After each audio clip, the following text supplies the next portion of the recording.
Oke, Assalamualaikum warahmatullahi wabarakatuh. Perkenalkan kami dari kelompok 2 mata kuliah Ilmu Budaya Dasar, kelas kelima. Di sini kami akan membahas materi mengenai sistem pengetahuan, wawasan sosial budaya maritim.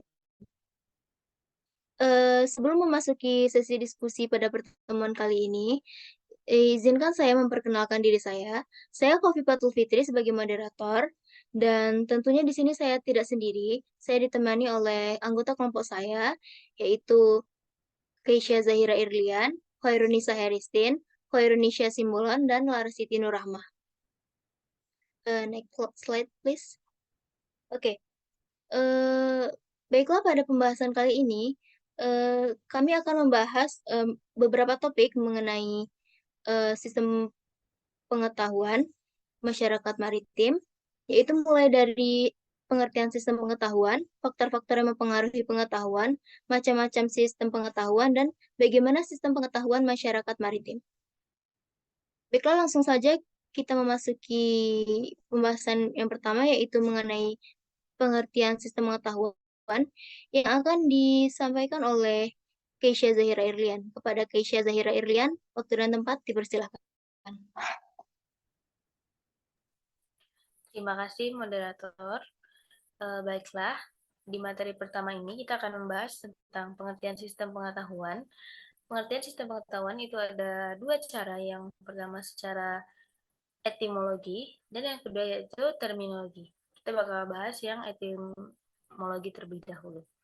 Secara etimologi, pengetahuan berasal dari kata dalam bahasa Inggris yaitu knowledge. Dalam Encyclopedia of Philosophy dijelaskan bahwa definisi pengetahuan adalah kepercayaan yang benar atau knowledge is justified through belief. Sedangkan secara terminologi, definisi pengetahuan ada beberapa definisi. Yang pertama yaitu pengetahuan adalah apa yang diketahui atau hasil pekerjaan tahu. Pekerjaan tahu yang dimaksud yaitu hasil dari kenal, sadar, insaf, mengerti, dan pandai. Pengetahuan itu adalah semua milik atau isi pikiran. Jadi, dengan demikian, pengetahuan merupakan hasil proses dari usaha manusia untuk tahu. Yang kedua yaitu pengetahuan adalah proses kehidupan yang diketahui manusia secara langsung dari kesadarannya sendiri. Dalam hal ini, yang mengetahui subjek ataupun objek di dalam dirinya sendiri sedemikian aktif sehingga yang mengetahui itu menyusun yang diketahui pada dirinya sendiri dalam kesatuan aktif. Dalam artian lain, kita juga bisa mengartikan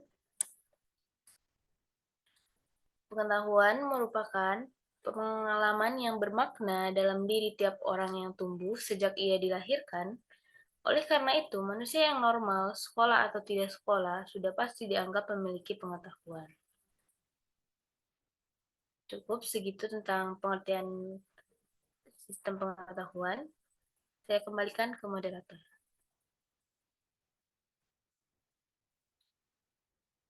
Oke, terima kasih kepada Keisha Zahira Irlian. Baiklah, materi selanjutnya yaitu mengenai faktor-faktor yang mempengaruhi pengetahuan yang akan disampaikan oleh Khairunisha Simbolon. Kepada Khairunisha Simbolon, waktu dan tempat dipersilakan. Baik, terima kasih sebelumnya kepada moderator. Nah, di sini saya akan menjelaskan faktor-faktor yang mempengaruhi pengetahuan. Uh, Oke, pengetahuan seseorang terhadap satu atau beberapa hal berbeda dengan yang lain. Hal tersebut dipengaruhi oleh beberapa faktor, baik dari internal manusia itu sendiri ataupun dari eksternal manusia itu sendiri. Di antaranya adalah pendidikan. Pendidikan adalah sebuah proses pengubahan sikap dan tata laku seseorang atau kelompok, dan juga usaha mendewasakan manusia melalui upaya pengajaran dan pelatihan. Maka jelas ya di sini pengertian dari tujuan dari pendidikan itu adalah mencerdaskan manusia. Yang kedua adalah media. Media yang dimaksud di sini itu adalah media yang khusus didesain untuk mencapai masyarakat yang luas. Ya. Contohnya televisi, koran, radio, dan majalah. Yang ketiga itu adalah keterpaparan informasi. Jika dilihat dari definisi informasi itu sendiri adalah informasi adalah sesuatu yang dapat diketahui. Namun ada pula yang menekankan informasi sebagai transfer pengetahuan. Informasi itu sendiri mencakup data, teks, image atau gambar, suara, kode, program komputer, database, dan databases.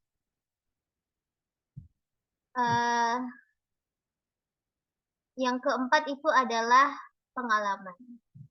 Pengalaman dialami oleh manusia karena manusia selalu berkarya, baik secara sengaja maupun tidak disengaja. Pengalaman yang dialami manusia dapat berbekas dalam ingatan manusia yang secara langsung maupun tidak langsung dapat mempengaruhi pengetahuan manusia itu sendiri. Semakin banyak pengalaman yang dialami oleh seseorang, maka kemungkinan besar semakin banyak pula pengetahuan yang dimiliki oleh orang tersebut. Oke, sekian dari saya kembalikan ke moderator. Oke, terima kasih kepada Khairunisha Simbolan. Baiklah, materi selanjutnya yaitu mengenai macam-macam sistem pengetahuan yang akan disampaikan oleh saya sendiri. Next slide, please. Baiklah. Macam-macam sistem pengetahuan terbagi menjadi dua, yaitu pengetahuan secara prailmiah dan pengetahuan secara ilmiah. Baiklah, saya akan memulai membahas terlebih dahulu mengenai pengetahuan secara prailmiah. Pengetahuan secara prailmiah diperoleh terutama dengan mengandalkan dugaan perasaan, keyakinan, dan tanpa diikuti oleh proses pemikiran yang cermat. Oleh karenanya, pencarian pengetahuan dengan cara ini, presentasi kebenarannya sangat mungkin saja salah. Nah, pada proses pengetahuan prailmiah ini, terdapat beberapa pendekatan terhadap suatu hal melalui beberapa cara. Yang pertama yaitu mitos. Mitos merupakan gabungan dari pengamatan, pengamalan, namun sebagian lainnya berupa dugaan, imajinasi, dan kepercayaan. Selanjutnya yaitu wahyu. Wahyu merupakan komunikasi antara sang pencipta dengan makhluknya dan merupakan substansi pengetahuan yang disampaikan kepada utusannya. Yang ketiga yaitu otoritas dan tradisi. Otoritas dan tradisi merupakan pengetahuan yang telah ada dan sering digunakan oleh para pemimpin atau secara tradisi untuk menyatakan kebenaran. Selanjutnya yaitu prasangka. Prasangka itu berupa dugaan yang kemungkinannya benar atau salah. Dengan prasangka, seseorang akan sering mengambil keputusan atau kesimpulan dengan cara yang sangat keliru. Selanjutnya itu intuisi. Intuisi merupakan istilah yang mana untuk menunjukkan kemampuan memahami sesuatu tanpa melalui penalaran rasional dan intelektualitas. Seperti pemahaman itu tiba-tiba saja datang dari dunia lain tanpa adanya kesadaran. Selanjutnya itu penemuan kebetulan. Penemuan kebetulan yaitu adalah beberapa pengetahuan yang pada awalnya ditemukan secara kebetulan dan beberapa di antaranya adalah sangat berguna. Yang terakhir yaitu cara coba-coba. Cara coba-coba itu merupakan serangkaian percobaan asal atau coba-coba yang tidak didasari oleh teori sebelumnya, sehingga tidak memungkinkan diperolehnya kepastian pemecahan suatu masalah atau hal yang diketahui. Yang kedua yaitu pengetahuan ilmiah. Pengetahuan ilmiah yaitu pencarian pengetahuan dengan cara ilmiah, dilakukan berdasarkan pemikiran rasional, pengalaman empiris, maupun berdasarkan referensi pengamalan sebelumnya, yaitu pengetahuan yang diperoleh dengan cara menggunakan cara atau metode ilmiah yang disebut ilmu. Nah, pada pengetahuan ini ada beberapa kriteria, yaitu pertama logis atau masuk akal, yaitu sesuatu yang sesuai dengan kaidah ilmu pengetahuan atau diakui kebenarannya. Yang kedua yaitu objektif, yaitu harus sesuai objek yang dikaji dan didukung oleh fakta yang empiris. Kemudian ada metodik, yaitu pengetahuan yang diperoleh secara teratur dan tertentu, dirancang dan diamati dan juga dikontrol. Kemudian ada sistematik. Sistematik yaitu pengetahuan yang disusun dalam suatu sistem yang satu dengan yang lainnya saling berkaitan. Yang kemudian ada universal. Universal yaitu pengetahuan yang berlaku untuk siapa saja dan di mana saja. Yang terakhir yaitu kumulatif berkembang.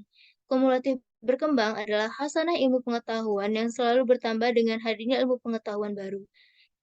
Baiklah, sekian materi saya itu mengenai macam-macam sistem pengetahuan. Baiklah, materi selanjutnya yaitu mengenai sistem pengetahuan masyarakat maritim yang akan dibacakan oleh Khairunisha Heristin. Kepada Khairunisha Heristin, waktu dan tempat. Baiklah, terima kasih kepada moderator. Saya akan melanjutkan materi selanjutnya yaitu sistem pengetahuan pada masyarakat maritim. Oke, dari materi ini kami mengambil pengetahuan pada masyarakat maritim. Karakter masyarakat pesisir atau maritim ini berbeda dengan karakteristik masyarakat agraris atau petani, di mana masyarakat agraris dan petani mencapai hasil pendapatan mereka dengan dapat dikontrol. Sedangkan untuk masyarakat pesisir, yang biasanya kita sebut sebagai nelayan, mereka harus bergelut dengan laut untuk mendapatkan penghasilan. Nah, maka pendapatan yang mereka inginkan ini tidak dapat dikontrol.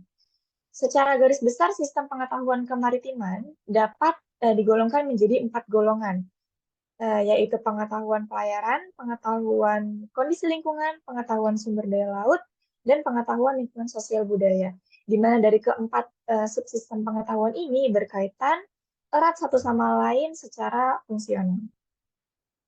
Oke, dari yang pertama yaitu pengetahuan pelayaran, memiliki pengetahuan tentang tipe-tipe musim, kondisi cuaca, suhu, kondisi dasar, dan tanda-tanda alam lainnya, yang merupakan pengetahuan yang harus dimiliki oleh para nelayan. Nah, dari hal tersebut, nelayan mampu menentukan waktu-waktu kegiatan pelayaran yang efektif dan menjamin keselamatan di laut.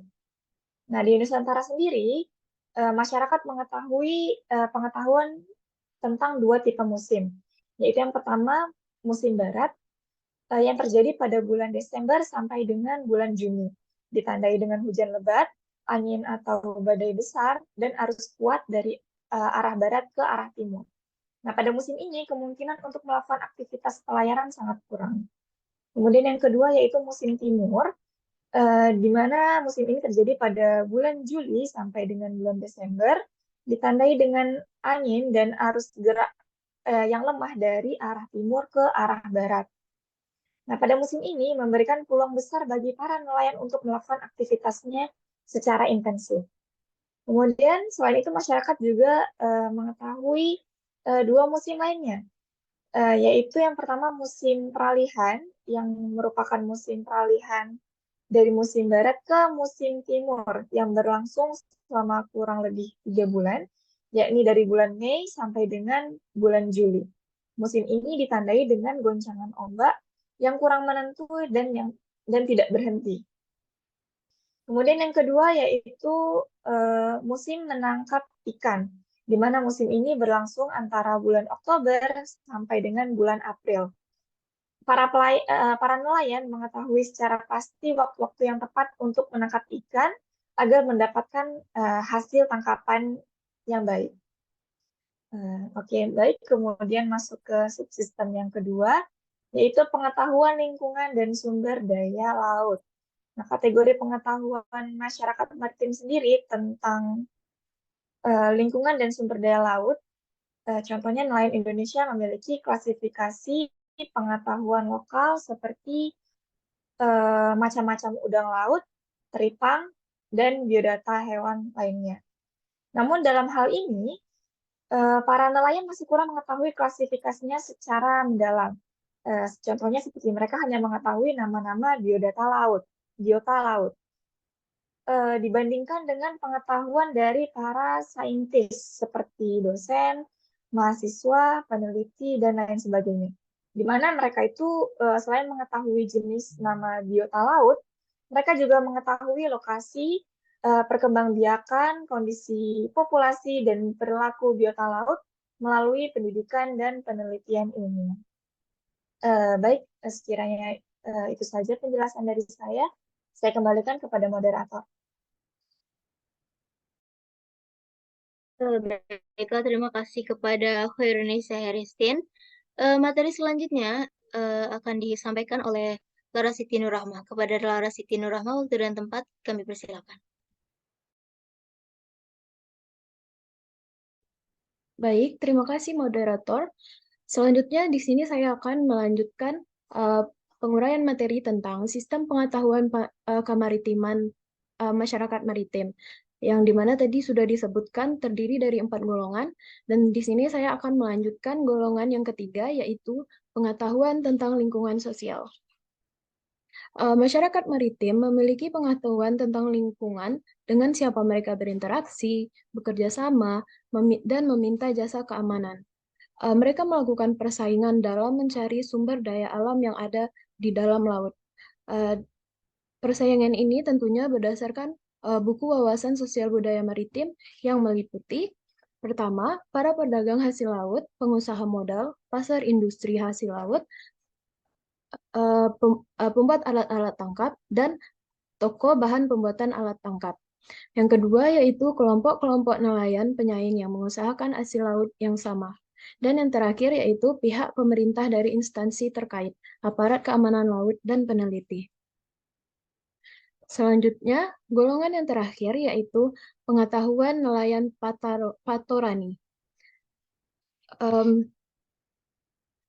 Contoh lain yang yaitu pengetahuan tentang pelayaran nelayan yaitu disebut dengan nelayan patorani, di mana ini meliputi beberapa unsur. Yang pertama, pengetahuan tentang belayar. Pengetahuan tentang belayar ini adanya kepercayaan terhadap roh-roh yang mendiami suatu laut atau lokasi tempat mereka menangkap. Biasanya mereka melakukan ucapan permisi atau beberapa tradisi lain dan yang menjadi kepercayaan mereka masing-masing. Yang kedua yaitu pengetahuan tentang musim dan hari pemberangkatan. Pada pengetahuan ini mereka melakukan pencatatan waktu pemberangkatan yang harus diperhatikan secara cermat dan teliti. Biasanya ini juga tergantung tradisi dari masing-masing pelayar tersebut. Yang ketiga yaitu pengetahuan tentang awan. Pengetahuan tentang awan ini misalnya melihat bila awan tidak bergerak pada posisi seharusnya, berarti itu akan teduh dan angin tidak akan kencang. Namun, bila gerak awan berubah-ubah, berarti akan ada angin kencang atau badai. Bisa juga bila awan gelap dari barat, berarti itu para nelayan menganggap itu akan datang hujan. Selanjutnya, yang keempat, pengetahuan tentang bintang. Maaf, di sini bintang. Misalnya, bintang porong-porong akan menjadi musim barat. Bintang Taratelu akan menjadi hujan lebat, dan masih banyak lagi. Pengetahuan yang kelima yaitu pengetahuan tentang petir dan kilat. Setiap petir dan kilat, nelayan patorani selalu menghentikan aktivitasnya karena mereka tidak mau mengambil resiko yang buruk yang mungkin terjadi nantinya. Selanjutnya, pengetahuan yang keenam yaitu pengetahuan tentang gugusan karang. Pengetahuan ini seperti dengan adanya pantulan sinar matahari yang nampak kelihatan bercahaya, keadaan ombak sekitar kurang tenang, adanya gerombolan burung yang terbang rendah, dan dengan menukik atau berkicau, itu menandakan bahwa cuacanya itu akan bagus dan gugusan karang itu akan terlihat. Dan yang terakhir yaitu pantangan. Ada beberapa nelayan yang memiliki kepercayaan yang bahwa saat mereka berlayar ada beberapa hal yang harus mereka hindari. Misalnya, tidak boleh bersiul karena menurut mereka itu akan mendatangkan angin. Selanjutnya, dilarang tidur tengkurap saat berlayar. Baik, itulah sistem pengetahuan kemaritiman pada masyarakat maritim. Sekian dari saya kembalikan kepada moderator. Oke, baiklah. Terima kasih kepada Lara Siti Nur Rahman yang telah membacakan materinya. Berakhirnya pembahasan materi pada kali ini, maka berakhir pula pembahasan pada kelompok kami. Baiklah, sekian pembahasan dari kelompok 2, yaitu mengenai sistem pengetahuan wawasan sosial budaya maritim. Terima kasih dan wassalamualaikum warahmatullahi wabarakatuh.